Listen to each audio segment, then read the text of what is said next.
Bismillahirrahmanirrahim.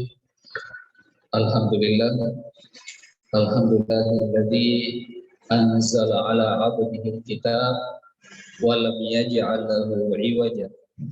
Wa asyhadu an la ilaha illallah wahdahu la syarika lah, ilahul awwalin wal akhirin, wa asyhadu anna sayyidana wa habibana wa qudwatana wa rasulana wa imamana wa aqimana wa qurrata a'yunina Muhammadan sallallahu alaihi wasallam.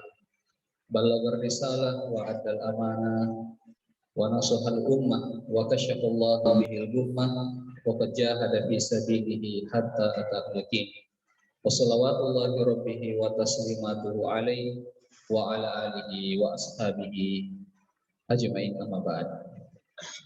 Bapak-bapak dan para ikhwah serta hadirin wal hadirat yang ada di ruang Zoom, alhamdulillah kita bersyukur kepada Allah Subhanahu wa taala pada malam yang mulia ini, malam Jumat ini kita kembali sama-sama dipertemukan oleh Allah Subhanahu wa taala dalam majelis tadabbur Al-Qur'an, tafsir dari ayat-ayat Allah Subhanahu wa taala dalam surah Ali Imran. Ya, kita berdoa dan berharap semoga Allah Subhanahu wa taala senantiasa memberikan keberkahan kepada kita terhadap tadabbur kita, renungan-renungan kita akan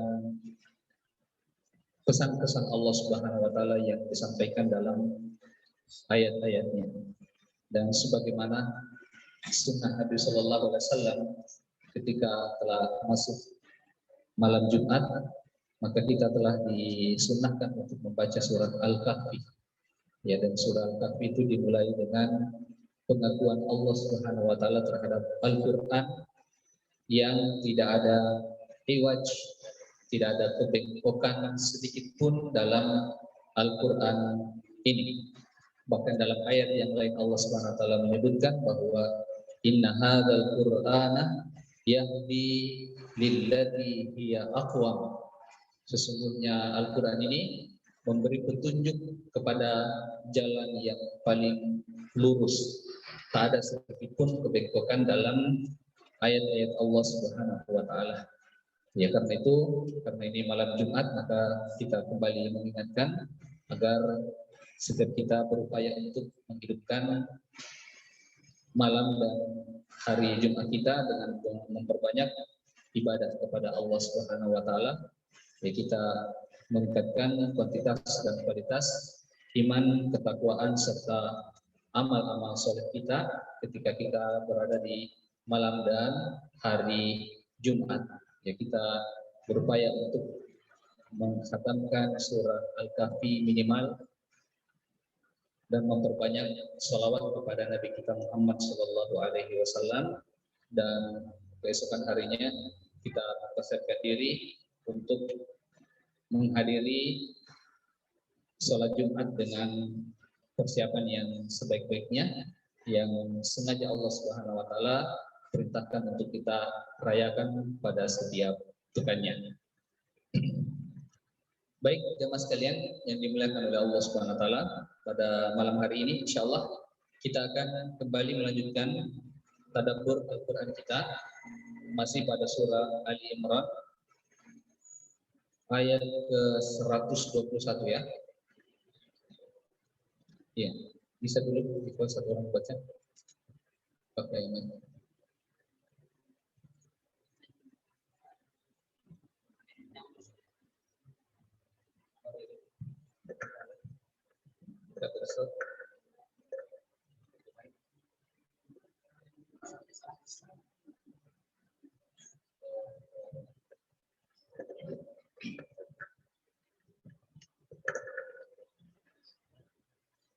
أعوذ بالله من الشيطان الرجيم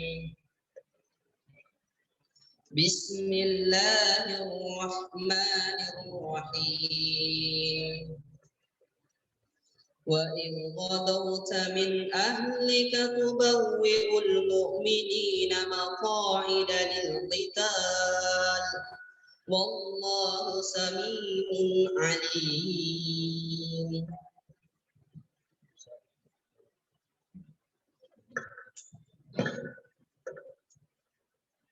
Dan ingatlah ketika engkau Muhammad berangkat pada pagi hari meninggalkan keluargamu untuk mengatur orang-orang beriman pada pos-pos pertempuran.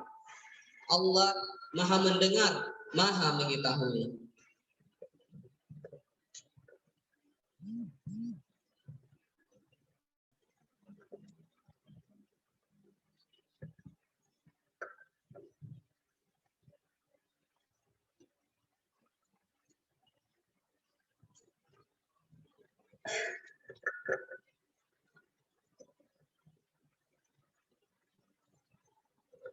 Baik, jadi Allah Subhanahu wa taala mengatakan dalam ayat ini, ba'da a'udzubillahi minasyaitonir rajim, wa idh ghadawta min ahlika tubawwi'ul mu'minina maqa'ida lil qital wallahu sami'un alim. Kita akan mentadabburi, mempelajari, mengkaji dan insyaallah mengambil atau memetik faedah-faedah yang ada dalam ayat yang mulia ini. Allah Subhanahu wa taala mengatakan wa idz gadauta min ahlika. Dan ingatlah engkau wahai Muhammad ketika engkau keluar di pagi hari atau mulai dari pagi hari meninggalkan keluargamu, min ahlik, keluargamu, tubawwi'ul mu'minina maqa'ida lil qital, untuk mengatur posisi-posisi orang beriman maqa'ida lil qital pada pos-pos pertempuran atau peperangan. Wallahu sami'un alim, dan Allah Maha mendengar lagi Maha mengetahui. Ya, jadi jamaah sekalian yang dimuliakan oleh Allah Subhanahu wa taala, ayat ini cukup pendek, tetapi para ulama kita banyak membahas atau mengkaji faedah-faedah yang ada dalam ayat ini. Ya, yang pada intinya adalah mulai dari ayat ini dan beberapa ayat setelahnya, di akhir-akhir dari surah Ali Imran ini, itu akan berbicara tentang perang Uhud, ya, perang Uhud. Dan di sini Allah Subhanahu wa taala memulai ceritanya, ya, bagaimana Nabi Shallallahu alaihi wasallam keluar meninggalkan keluarga beliau sejak pagi hari. Wa id gadauta, wa id gadauta. Apa maksudnya gadauta? Gadauta artinya awal nahar. Ya, biasa diartikan oleh para ulama kita bahwa al-goda itu adalah awal nahar atau awal siang. Ya, dan yang dimaksud dengan awal siang itu adalah pagi hari. Ya, dan itu dimulai ada yang mengatakan sejak terbitnya fajar atau terbitnya matahari, ya, badal isyraq.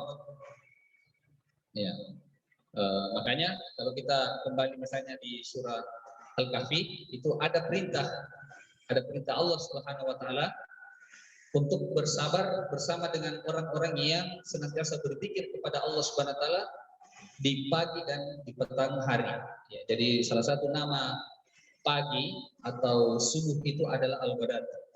Ya, Allah Subhanahu wa taala mengatakan dalam surah Al-Kahfi yang sering baca ini, wasbir nafsaka ma'al ladzina yad'una rabbahum bil ghadati wal ashyi yuriduna wajhah.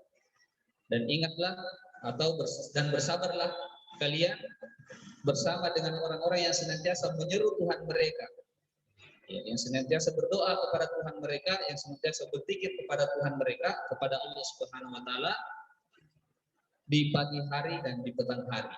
Nah, jadi Allah itu menyuruh kita, ya, ini pesan Allah Subhanahu wa taala yang selalu kita baca di setiap Jumatnya, agar kemudian kita selalu menyabarkan diri kita bersama dengan orang-orang yang berseru kepada Allah Subhanahu wa taala, apakah dengan dakwanya, apakah dengan doa-doanya, atau dengan zikir-zikirnya. Ya, kita diperintahkan oleh Allah untuk sabarkan diri kita bersama dengan mereka. Itu salah satu di antara bentuk penggunaan kata al-ghadat. Ya. Dan dalam hadis misalnya Nabi Shallallahu alaihi wasallam menyinggung tentang kata-kata al-ghadat ini adalah tentang tawakal. Ya. Tentang tawakal ketika Nabi SAW mengatakan bahwa lau tawakkaltum 'alallahi haqqa tawakkulihi la razaqakumullah kama razaqat tayra taqdu khimasa wa ta'udu bitona.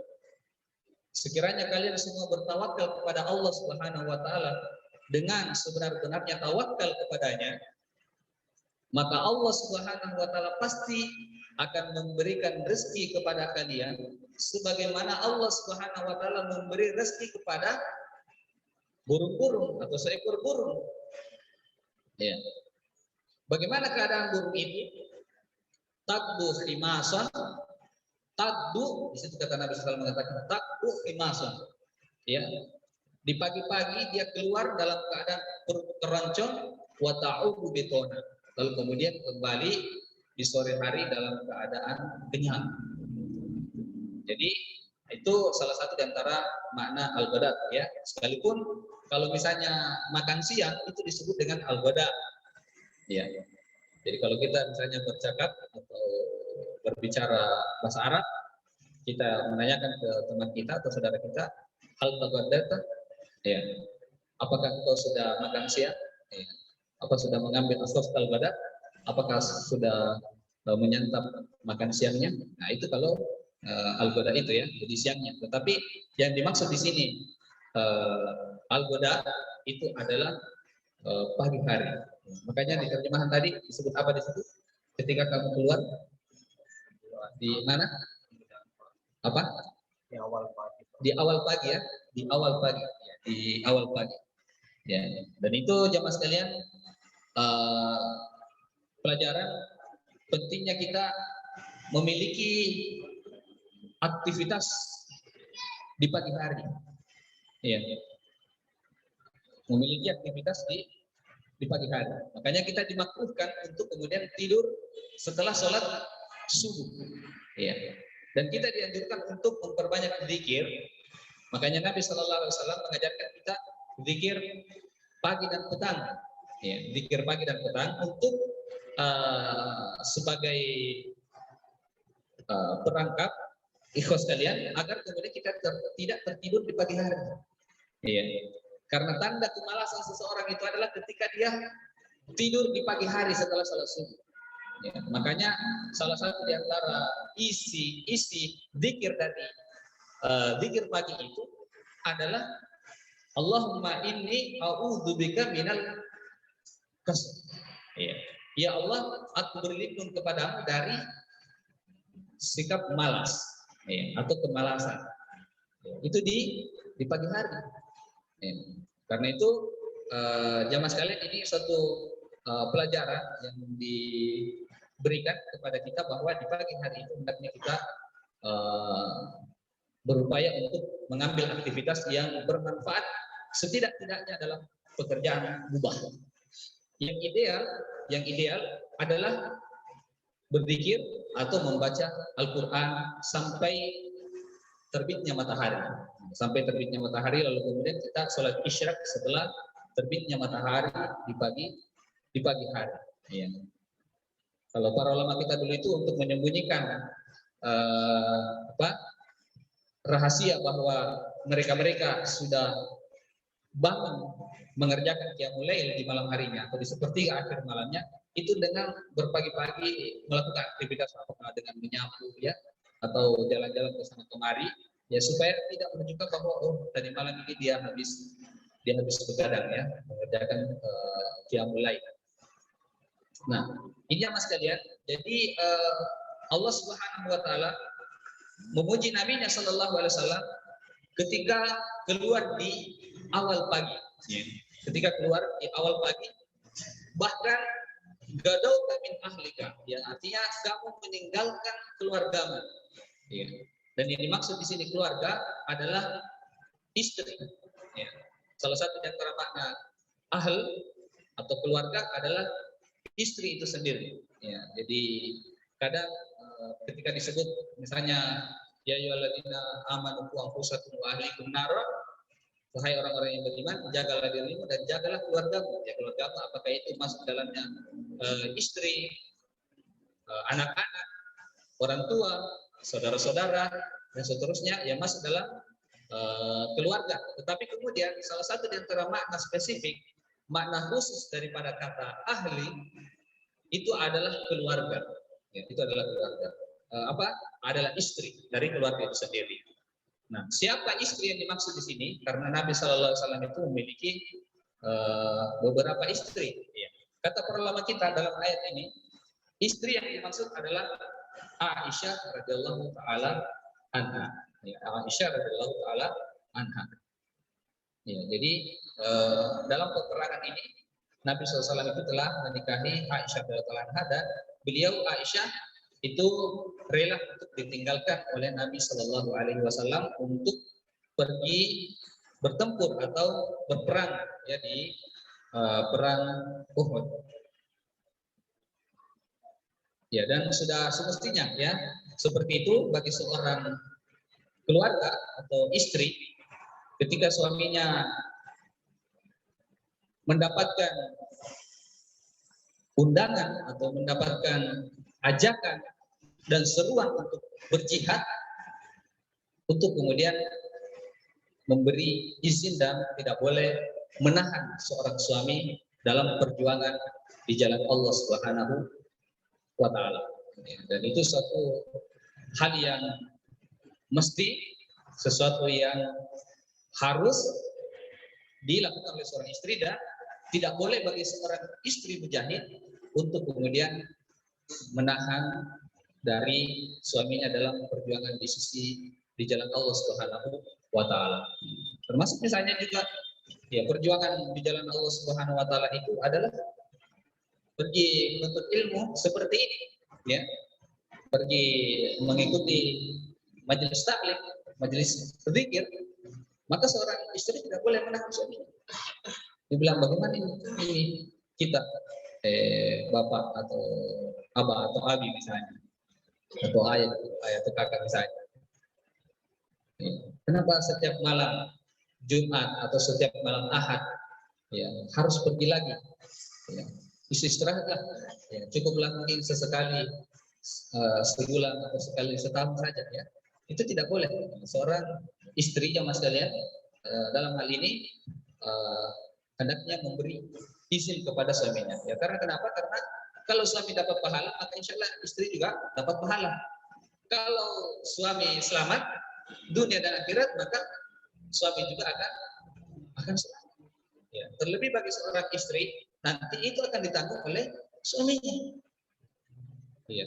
Jadi kalau suaminya kuat, dia adalah akhirat oriented, dia punya bekal yang cukup untuk dirinya dan untuk keluarganya, maka dengan sangat mudah mereka akan masuk ke dalam syurga Allah Subhanahu wa taala dan akan terhindar dari neraka Allah Subhanahu wa taala. Ya, karena itu sebagai istri yang baik, istri mujahidah dari seorang mujahid, maka tidak menahan-nahan suaminya atau pasangannya dalam berjuang di jalan Allah Subhanahu wa taala.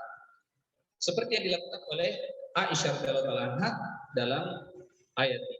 Ya, wa idz gadawta min ahlika tubawwi'ul mu'minina maqa'ida lil qital. Nah, apa yang dilakukan oleh Nabi sallallahu alaihi wasallam? Nabi sallallahu alaihi wasallam keluar meninggalkan keluarganya untuk tubawwi'ul mu'minin.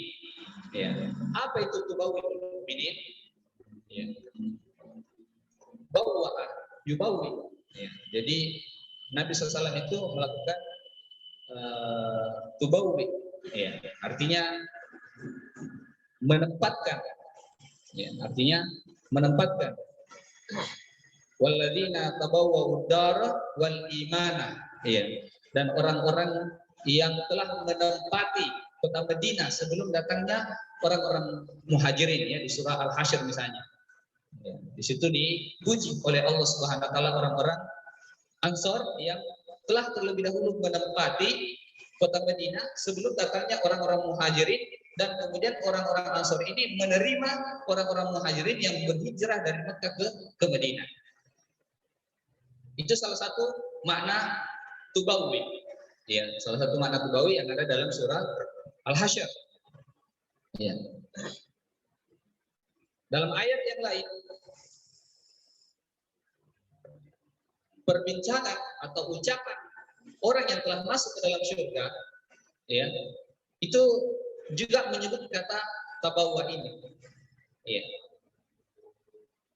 Allah Subhanahu wa taala menyebutkan ucapan-ucapan ahli surga, dan kita berharap kita juga termasuk insyaallah di antara orang yang menyebutkan ucapan ini di surga Allah Subhanahu wa taala. Ya. Kalau tidak salah ada di surah Az-Zumar. Allah Subhanahu wa taala mengatakan wa qalu alhamdulillahilladzi sadaqana wa'ada. Sadaqana wa'ada. Wa awrasana al-ardha natabawwa minal jannati haitsu nasya. Wa ni'ma ajrul amilin. Ya. Allah Subhanahu wa taala mengatakan, ya, ini nantinya akan diucapkan ya hari akhirat di surga Allah Subhanahu wa taala. Mereka mengatakan bahwa alhamdulillah, segala puji bagi Allah alladzi sadaqana wa'ada, yang telah membuktikan wa'adnya, yang telah membuktikan janjinya. Ya. Dan Allah Subhanahu wa taala tidak pernah mengingkari janjinya. Innallaha la yukhliful mi'ad.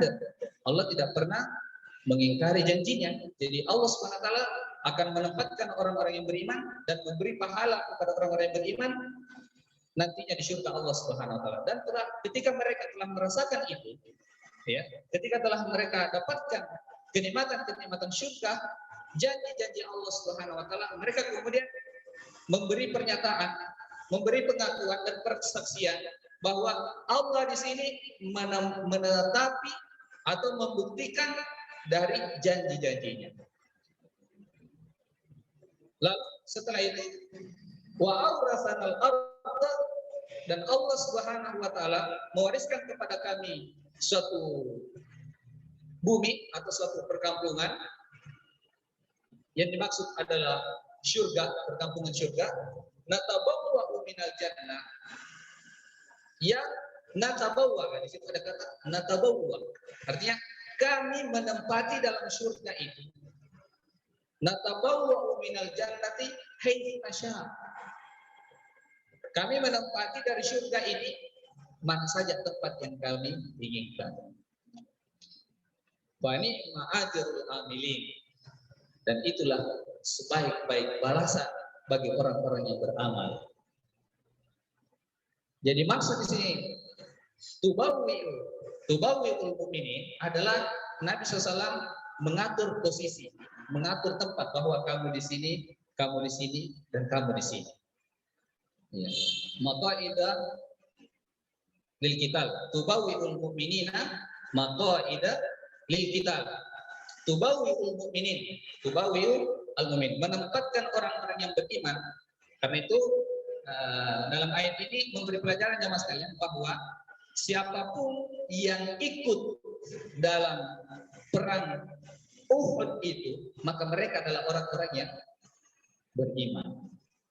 Itu disaksikan oleh Allah Subhanahu wa taala. Jadi siapapun sahabat yang masuk dalam daftar mujahid, apakah mereka itu mati dalam peperangan itu atau kembali membawa jiwanya ya selamat dalam peperangan itu, maka mereka itu adalah orang-orang yang beriman. Ya. Maka idalil qital pos-pos pertempuran. Wallahu sami'un alim. Ya, dan Allah Subhanahu wa taala Maha mendengar lagi Maha mengetahui. Jadi ya mas kalian yang dimuliakan oleh Allah Subhanahu wa taala, perang ini adalah perang Uhud. Ya, perang Uhud. Sekalipun ada ulama kita yang mengatakan perang yang lain, tetapi yang roji adalah perang Uhud. Ya.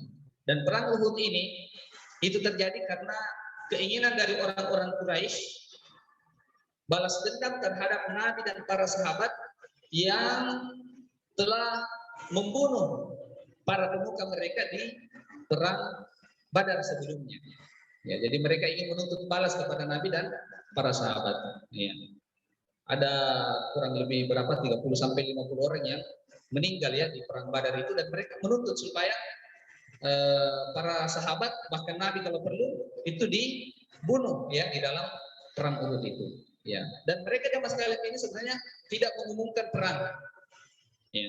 Orang-orang Quraisy itu datang dari Mekah ke Madinah tanpa adanya undangan atau tanpa adanya konfirmasi sebelumnya bahwa mereka akan mengadakan perang. Ya, mereka ingin memberi kejutan begitu saja, akan tetapi Nabi Shallallahu Alaihi Wasallam itu mendapatkan wahyu dari Allah Subhanahu Wa Taala. Mendapatkan wahyu dari Allah Subhanahu Wa Taala. Bahkan Nabi Shallallahu Alaihi Wasallam sendiri itu diberi mimpi. Iya, diberi mimpi. Bahkan mimpinya itu adalah mimpi yang ngeri. Iya.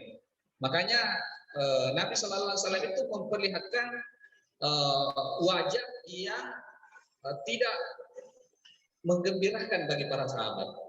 Tetapi Nabi Shallallahu Alaihi Wasallam sampaikan kepada mereka bahwa mereka sudah dekat ke Uhud. Ya.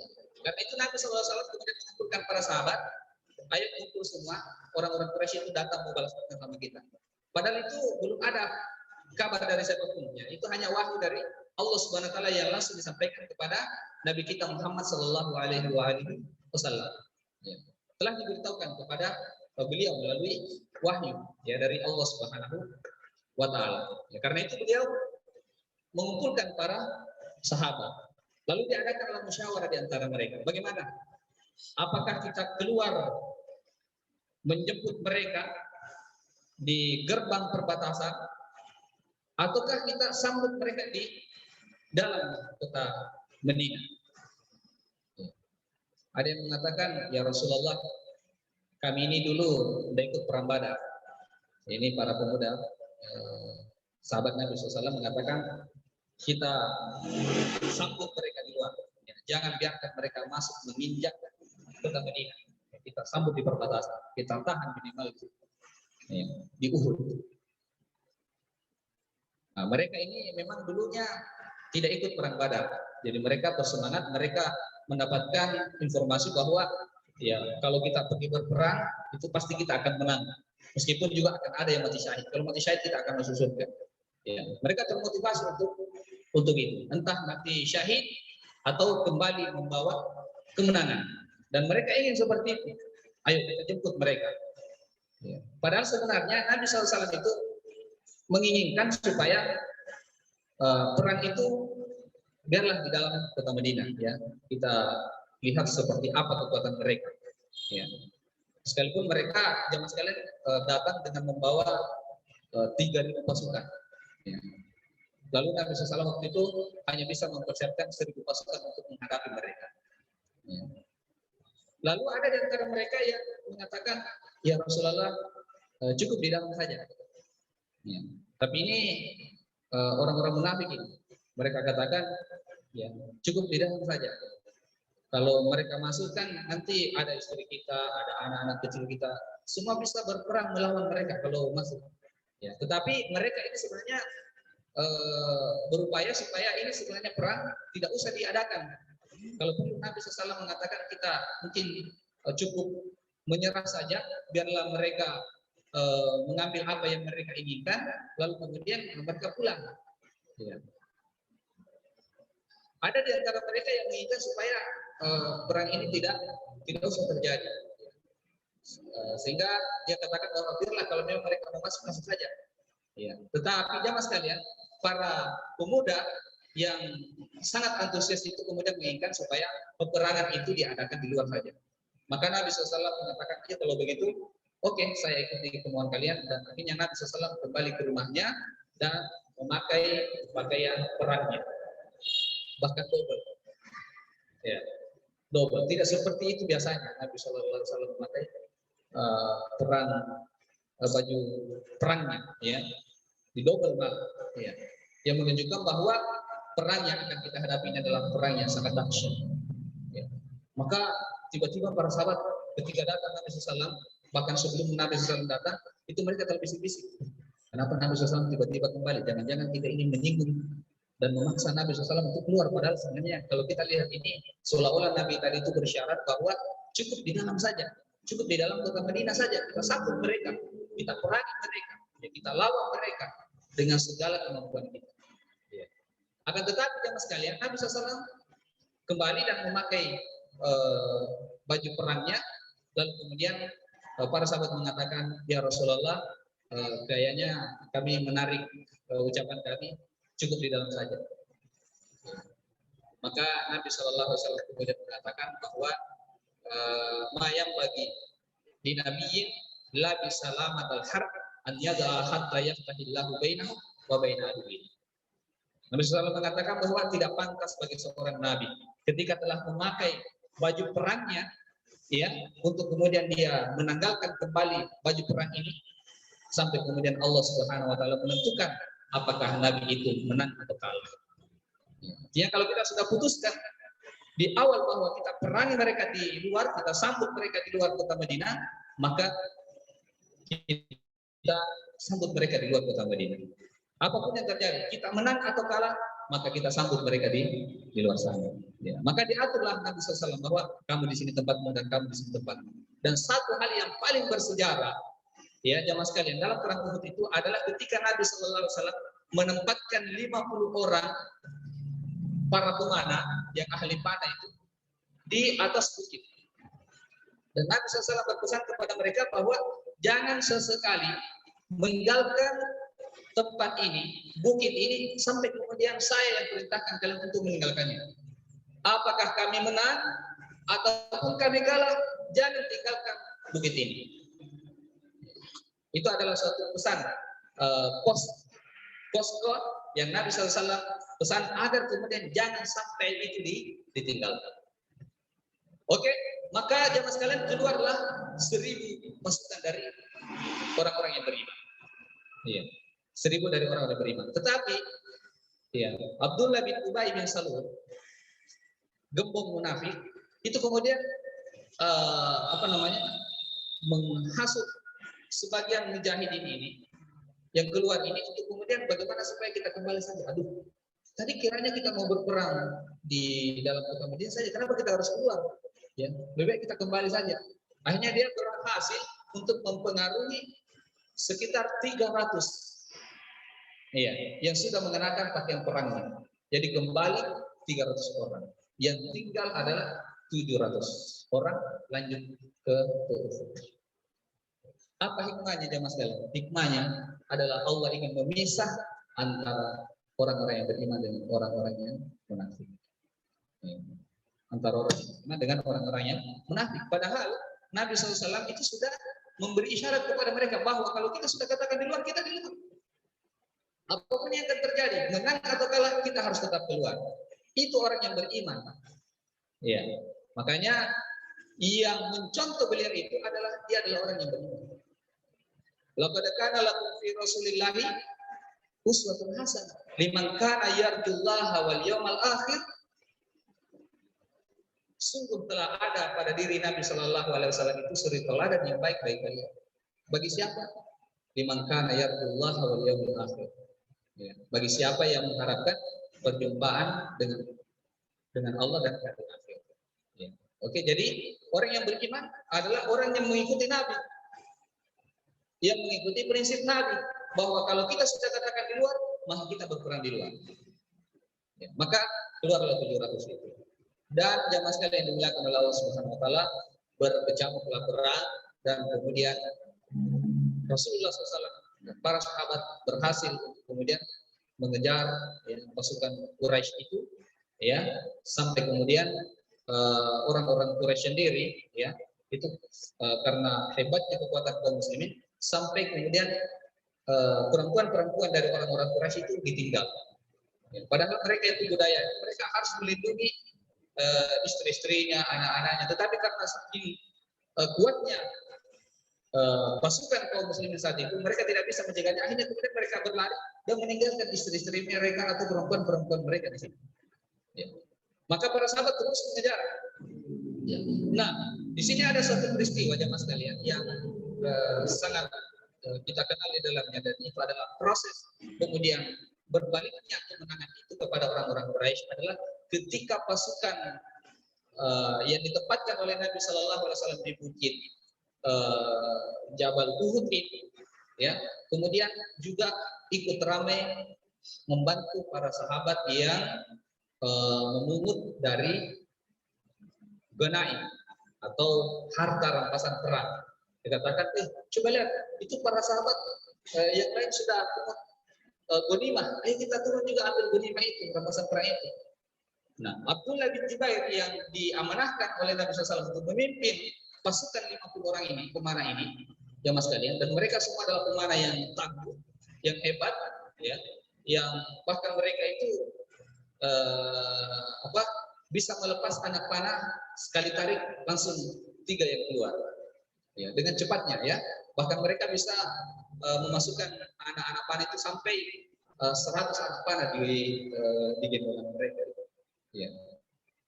Jadi mereka hebat, ya. Jadi sekalipun 3.000 pasukan dari musuh itu, ya, mereka hanya sisa 700 orang, tetapi dengan 50 orang ini, ada berapa kira-kira yang bisa lepas? Ada berapa pasukan yang bisa dibunuh? Ya, setiap orang 100. Ya, itu ya. Yang lain bertempur, ya. Dan pada saat perang Uhud itu, yang biasanya kalau perang itu dimulai dengan bergulat satu sama lain, satu lawan satu, itu kemudian mereka sudah tidak mau. Ya, karena kenapa? Karena mereka kalau perang duel seperti itu pasti akan kalah. Maka mereka katakan tidak usah, kayaknya kita dikalah kalau berduel begitu. Ya, mending kita menang dari sisi jumlah, ya, saat itu. Nah, jamaah sekalian, ketika pasukan itu yang kurang lebih 43 orang, jadi sisa 7 orang yang ada di atas bukit ini, ya, 43 ikut turun untuk kemudian mengumpulkan ghanimah atau rampasan perang. Ya. Akan tetapi saat mereka melakukan hal itu jamaah sekalian, tiba-tiba Khalid bin Walid yang waktu itu masih beragama di luar Islam atau masih kafir waktu itu, beliau melihat bahwa wah, ini pasukan berpanah yang ada di bukit itu sudah tidak ada. Artinya dia yang tadinya juga ikut berlari lalu kemudian mutar dan menyerang kaum muslimin dari arah itu, membunuh 7 sahabat yang ada di situ, lalu kemudian menyerang Nabi Shallallahu Alaihi Wasallam dan para sahabat yang lain. Mereka semua bisa dikalah jamaah sekalian, disebabkan karena adanya pengkhianatan dan disebabkan karena adanya mereka tinggalkan dari apa yang dipesankan oleh Nabi Shallallahu Alaihi Wasallam. Sebagai pelajaran bagi kita jemaah sekalian bahwa kapan kita mengetahui suatu pesan dari Nabi Shallallahu Alaihi Wasallam, lalu kemudian kita khianati, ya, lalu kemudian kita tinggalkan, maka disitulah kehancuran kita. Ya. Kemenangan tidak akan kita bisa dapatkan, bahkan kehancuran, kezaliman dan penjajahan itu pasti akan didapatkan oleh orang-orang yang beriman. Disebabkan karena apa? Karena meninggalkan dari pesan Nabi SAW. Nah, cuma katakan jangan tinggalkan. Ya, tetapi mereka meninggalkan. Dari 50 orang yang ditempatkan, yang tinggal setia itu hanya 7 orang. Ya, tetapi itulah yang menyebabkan kemudian kekalahan mereka. Ya. Nah, karena itu jamaah sekalian yang dimuliakan oleh Allah Subhanahu wa taala, itu satu pesan yang sangat penting bagi kita dalam perang ini itu, tetapi dengan berbagai hikmahnya, ya, dengan banyak hikmah yang Allah Subhanahu wa taala ingin takdirkan kepada mereka dan pelajaran bagi kita semua, ya, bahwa ayat sebelumnya kita sudah menjelaskan bahwa intasbiru wa tattaqu la yadurrukum kaiduhum syai'an. Kalau kita bersabar dan bertakwa di jalan Allah Subhanahu wa taala, maka sedikit pun siasat daripada orang-orang kafir itu tidak akan pernah membahayakan kita sedikit pun. Nah, akan tetapi karena mereka melanggar ini, mereka tidak sabar. Ya, mereka tidak sabar dan mereka tidak bertakwa. Mereka tidak bertakwa kepada Allah melalui pesan-pesan yang disampaikan oleh Nabi SAW kepada mereka. Akhirnya mereka kemudian menemui kekalahan. Itu sangat penting jamaah sekalian yang dimuliakan oleh Allah SWT bagi kita adalah ketika telah ada pesan dari Nabi SAW untuk kita kemudian menjaganya dengan sebaik-baiknya. Dan kita perlu ketahui di sini Allah SWT menutup ayatnya dengan mengatakan bahwa Allahu Sami'un Alim, Allah Maha mendengar lagi Maha mengetahui. Jadi di sini Allah menyebutkan dua di antara nama Allah Subhanahu wa taala, yaitu As-Sami dan Al-Alim. Allah itu adalah Maha mendengar, artinya mendengarkan ucapan-ucapan dan suara-suara dan bunyi apapun yang ada di alam ini, semuanya Allah Subhanahu wa taala dengarkan dalam satu waktu. As-Sami. Itu adalah salah satu di antara kebesaran Allah Subhanahu wa taala yang pelajarannya bagi kita jemaah sekalian adalah untuk kita selalu berhati-hati terhadap setiap apa yang keluar dari lisan-lisan kita. Kita tidak mengucapkan satu kata kecuali kita tahu bahwa perkataan itu adalah perkataan yang dicintai dan diridhoi oleh Allah Subhanahu wa taala. Itu orang yang mentauhidkan Allah. Kalau ada di antara kita yang masih suka mengucapkan kata-kata yang tidak diridhoi oleh Allah Subhanahu wa taala, kata-kata yang keji, naudzubillah, itu pertanda bahwa tauhid kita, keimanan kita kepada Allah Subhanahu wa taala lagi lemah dan lagi menurun. Allah tidak hanya Maha mendengar, tetapi Allah juga Maha mengetahui. Alim, mengetahui segala sesuatu. Ini jauh lebih luas cakupannya dan lebih daripada sekedar mendengar. Karena kenapa? Karena alim itu mengetahui apa yang kita ucapkan, ya, mengetahui apa yang kita lakukan, dan termasuk dalam hal ini khususnya adalah apa yang dilakukan oleh Nabi Shallallahu Alaihi Wasallam dan apa yang ada pada hati-hati para sahabat dan juga pada hati orang-orang munafik yang ada pada saat itu. Tetapi pelajarannya bagi kita jemaah sekalian adalah bagaimana kita senantiasa menjaga ketakwaan kita kepada Allah, tidak mengucapkan dan melakukan sesuatu perbuatan atau amalan kecuali bila dia dicintai dan diridhoi oleh Allah Subhanahu wa taala. Ini jemaah sekalian beberapa pelajaran yang bisa kita sebutkan dari ayat yang mulia ini, sekalipun sebenarnya masih banyak pelajaran atau hikmah yang dapat kita petik dari ayat ini. Karena waktu yang membatasi, maka kita cukupkan. Semoga bermanfaat dan Allah SWT memberikan taufik kepada kita untuk melaksanakan apa-apa yang telah kita dapatkan dari ayat yang mulia ini. Kurang dan lebihnya mohon dimaafkan. Kalau ada benarnya datangnya dari Allah SWT, dan bila ada salah dan kekurangannya, maka itu datangnya dari kami dan dari syaitan rahmatullah alaihi. Subhanakallahumma wa bihamdik, asyhadu an la ilaha illa anta, astaghfiruka wa atubu ilaik. Wassallallahu ala nabiyina Muhammad wa akhiru da'wana alhamdulillahi rabbil alamin. Wassalamualaikum warahmatullahi wabarakatuh.